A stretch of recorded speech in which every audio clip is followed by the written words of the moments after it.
ஆன்மீக தகவல். இன்றைய ஆன்மீக தகவல் நிகழ்ச்சியில் கும்ப ராசியை சேர்ந்தவங்க எண் கணித சாஸ்திரப்படி எந்த எண்ணை பயன்படுத்தினா அவங்க வாழ்க்கையில் ஏற்றம் கிடைக்கும் அப்படிங்கிற விஷயத்தை யதார்த்தமாக பார்க்கலாம்.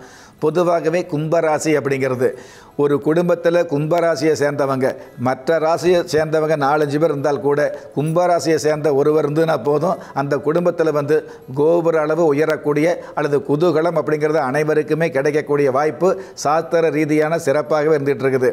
அந்த வகையில் கும்பராசியை சேர்ந்த உங்களுக்கு கும்பராசிக்கு அதிபதி சனி பகவானாக இருக்கிறதுனால சனி பகவானுக்கு எண் சாஸ்திரப்படி 8ஆம் எண் ஆதிக்க எண்ணாக இருக்கிறதுனால பொதுவாகவே கும்பராசிக்கு மகர ராசியாக இருந்தாலும் கும்பராசியாக இருந்தாலும் 8ஆம் எண் அப்படிங்கிறது மிகப்பெரிய ஏற்றங்களை கொடுக்கக்கூடிய வல்லமையோடு வாழ்நாள் முழுவதும் பிரதிபலிக்கும். ஆனால் இந்த 8ஆம் எண் அப்படிங்கிறது உங்களுடைய பிறந்த தேதி என்று சொல்லக்கூடிய பிறப்பு எண் 8ஆக இருந்துட்டு இருக்கணும்.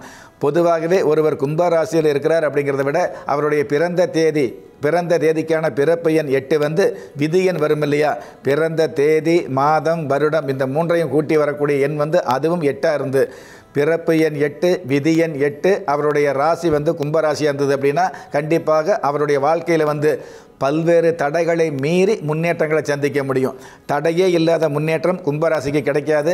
தனி பகவான் அப்படிங்கிறத தடைகள் சம்மந்தப்பட்ட தாமதம் சம்மந்தப்பட்ட அமைப்புக்கு அதிபதியாக இருக்கிறதுனால எந்த ஒரு விஷயத்திலும் தடை ஏற்படும், முயற்சிகளுக்கு முட்டுக்கட்டை ஏற்படும். ஆனால் இருந்தாலும் முட்டுக்கட்டைகளுக்கு மேலே முன்னேற்றம் அப்படிங்கிறது கண்டிப்பாக வாழ்க்கையில் தென்படும். அதே மாதிரி எந்த ஒரு விஷயமா இருந்தாலும் தடை அப்படிங்கிற விஷயத்துக்கு மேலே அந்த தடைகளுக்கு மேலே தன வரவுகளை சம்பாதிக்கக்கூடிய வாய்ப்புகளும் அதிகமாகவே இருந்துகிட்டு இருக்கும். சனி பகவானுடைய ஆதிக்கம் உள்ள நிறைய பேருக்கு பார்த்திங்கன்னா தன்னுடைய வாழ்க்கையில் இளம் வயதில் நிறைய சோதனைகளை சந்திக்கக்கூடிய சூழல் இருந்துக்கிட்டு இருக்கும். அந்த இளம் வயது சோதனைகளை தன்னுடைய 30 வயசுக்கு மேலே சாதனைகளாக மாற்றக்கூடிய அமைப்புகளும் இந்த சனி பகவானுடைய ஆதிக்கம் உள்ள மகரம் கும்ப ராசிக்கு இருக்குது அப்படிங்கிறத நாம் மறந்துவிட முடியாது. பொதுவாகவே சனி பகவானுடைய ஆதிக்கம் இருந்து 8ஆம் எண் இருக்கிறதுனால திருமண சம்பந்தப்பட்ட விஷயங்கள் கொஞ்சம் தாமதமாகும். ஆனால் தாமதமானால் கூட தடுமாற்றம் இல்லாத திருமண வாழ்க்கை கிடைக்கக்கூடிய சந்தோஷமான ஒரு திருமண வாழ்க்கை அமையக்கூடிய சந்தேகமே இல்லாத மனைவி அமையக்கூடிய ஒரு மிகப்பெரிய அமைப்பு இந்த 8ஆம் எண்ணுக்குண்டான சிறப்பு.